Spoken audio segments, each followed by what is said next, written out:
बात करेंगे Bharat electronics limited की, जो इंडिया के डिफेंस और इलेक्ट्रॉनिक्स मैन्युफैक्चरिंग सेक्टर का एक बड़ा नाम है।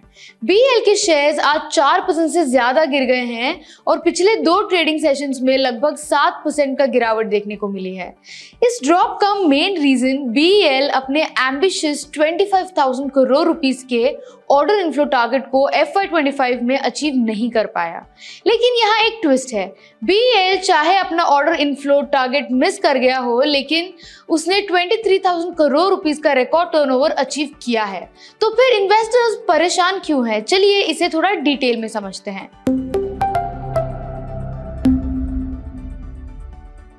बट सबसे पहले चलिए बीईएल के बारे में थोड़ा समझते हैं। 1954 में एस्टैब्लिश्ड और बेंगलुरु में हेडक्वार्टर्ड भारत इलेक्ट्रॉनिक्स लिमिटेड एक नवरत्न पीएसयू है जो मिनिस्ट्री ऑफ डिफेंस के अंडर आता है। बीईएल डिफेंस और एरोस्पेस के लिए एडवांस्ड इलेक्ट्रॉनिक प्रोडक्ट्स मैन्युफैक्चर करता है। ओवर द इयर्स बीईएल ने अपना बिजनेस डाइवर्सिफाई करके homeland security solutions, smart cities, e governance solutions, energy storage products, cyber security और मेडिकल इलेक्ट्रॉनिक्स जैसे सेक्टर्स में भी एंट्री कर ली है। ये इंडिजिनाइजेशन एफर्ट्स में भी मेजर रोल प्ले करता है ताकि इंडिया की इंपोर्ट डिपेंडेंसी कम हो और आत्मनिर्भर भारत का विजन स्ट्रॉन्ग हो। तो फिर बीईएल के शेयर्स गिर क्यों रहे हैं?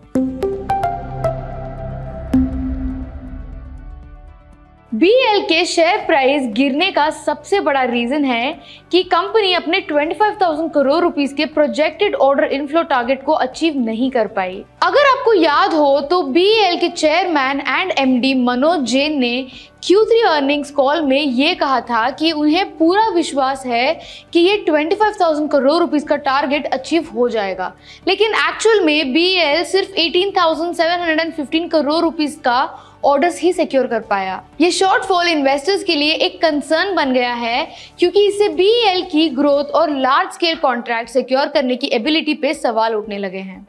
इसी वजह से स्टॉक में बेरिश सेंटिमेंट देखने को मिल रहा है।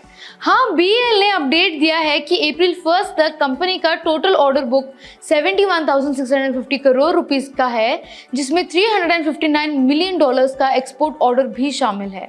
ये एक स्ट्रॉन्ग ऑर्डर बुक है जो आने वाले सालों के लिए रेवेन्यू विजिबिलिटी देता है। पर इन्वेस्टर्स को लग रहा है कि ये नए ऑर्डर्स एक्वायर करने की स्पीड थोड़ी स्लो हो रही है।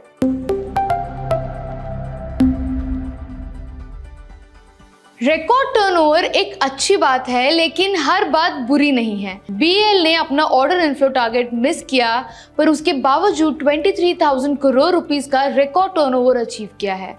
ये पिछले साल के 19,820 करोड़ रुपीस के टर्नओवर से 16% ज्यादा है। लेकिन ये अच्छी खबर भी इन्वेस्टर्स के कंसर्न को पूरा एलिमिनेट नहीं कर पाई, क्योंकि फोकस अभी भी मिस्ड ऑर्डर इनफ्लो पे है। पिछले सालों में बीईएल का परफॉर्मेंस कैसा रहा?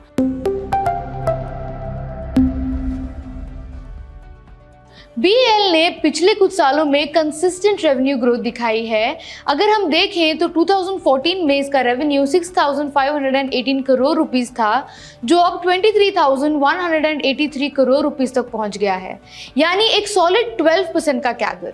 ऑपरेटिंग प्रॉफिट मार्जिन भी इंप्रूव हुआ है, 14% से बढ़कर 27% हो गया है, जो दिखाता है कि कंपनी ने अपनी कॉस्ट कंट्रोल और एफिशिएंसी में काफी सुधार किया है। सबसे इंप्रेसिव बात यह है कि बीईएल का नेट प्रॉफिट भी जबरदस्त ग्रो किया है। FY14 में 952 करोड़ रुपीस का नेट प्रॉफिट था, जो अब 4,992 करोड़ रुपीस तक पहुंच गया है, यानी लगभग 15% कैगर के साथ रेवेन्यू ग्रोथ से भी ज्यादा स्पीड में।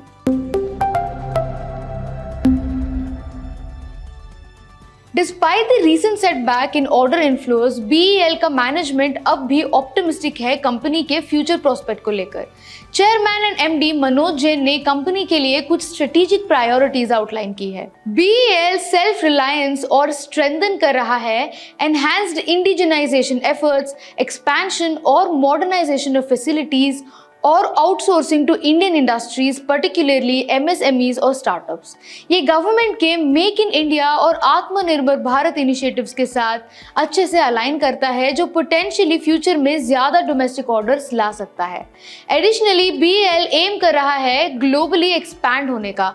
with strategies to strengthen its international presence और diversify revenue. BEL ने रिपोर्ट किया कि इसका ऑर्डर बुक 1 अप्रैल 2025 तक 71,650 करोड़ रुपीस पर है, जिसमें export orders worth of $359 million भी शामिल हैं।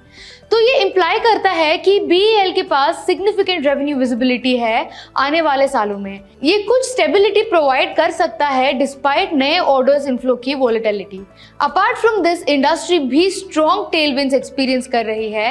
India's defence budget for FY25 एक मैसिव 6.2 लाख करोड़ रुपीस का है और BEL वेल पोजिशन्ड है नए कॉन्ट्रैक्ट्स में बेनिफिट लेने के लिए, स्पेशली मिसाइल्स, रेडार्स और इलेक्ट्रॉनिक वॉरफेयर में। Now to conclude, 7% drop in BEL shares reflect करता है short term concerns over order inflows, not long term weakness. Company अभी भी एक स्ट्रॉन्ग प्लेयर है इंडिया के डिफेंस सेक्टर में विद सॉलिड फाइनेंशियल्स और government backing. For investors, if you are bullish on defence, ये डिप एक बाइंग अपॉर्चुनिटी हो सकता है। If you are risk averse, नए ऑर्डर एक्सेलरेशन के क्लियर साइंस का वेट करना बेटर होगा।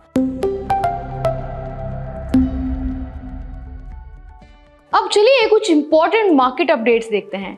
मार्च में इंडिया की GST collections 9.9% year on year से जंप होकर 1.96 लाख करोड़ रुपीस तक पहुंच गई है। Net GST revenue 1.176 lakh crore रहा, जो 7.3% ईयर ऑन ईयर अप है। FY25 में अब तक GST रेवेन्यूज स्ट्रॉन्ग मोमेंटम बनाए रखा है, जो गवर्नमेंट के ग्रोथ प्रोजेक्शंस के साथ अलाइन हो रहा है।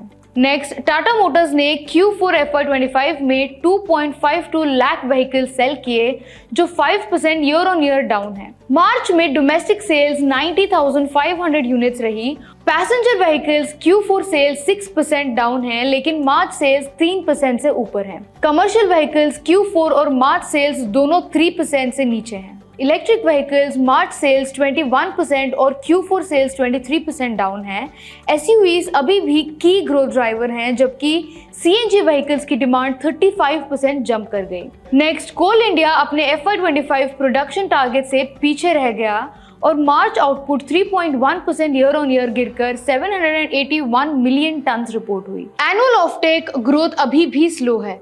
राइजिंग कॉस्ट को ऑफसेट करने के लिए कंपनी ने फेब में 300 रुपीस पर टन के प्राइस हाइक अनाउंस किए थे। डिस्पाइट म्यूटेड प्रोडक्शन, कोल इंडिया का स्टॉक फ्लैट रहा एज इन्वेस्टर्स अब FY26 गाइडेंस और रीसेंट प्राइस रिविजन्स के अर्निंग्स इंपैक्ट को क्लोजली देख रहे हैं। टाटा कंज्यूमर के शेयर्स 8% से ऊपर चले गए जब गोल्डमैन सैक्स ने स्टॉक को बाय अपग्रेड दिया और प्राइस टारगेट 1200 रुपीस पर सेट किया।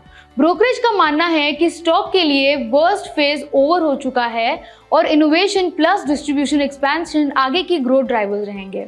RBI ने श्रीराम ओवरसीज इन्वेस्टमेंट्स के 100% एक्विजिशन को अप्रूव कर दिया है, जो श्रीराम इन्वेस्टमेंट्स होल्डिंग के थ्रू होगा। मीनवाइल श्रीराम फाइनेंस का एम है कि इस फाइनेंशियल ईयर में 3 लाख करोड़ रुपीस के एसेट्स क्रॉस करे, जिसमें 15% लोन ग्रोथ का टारगेट है।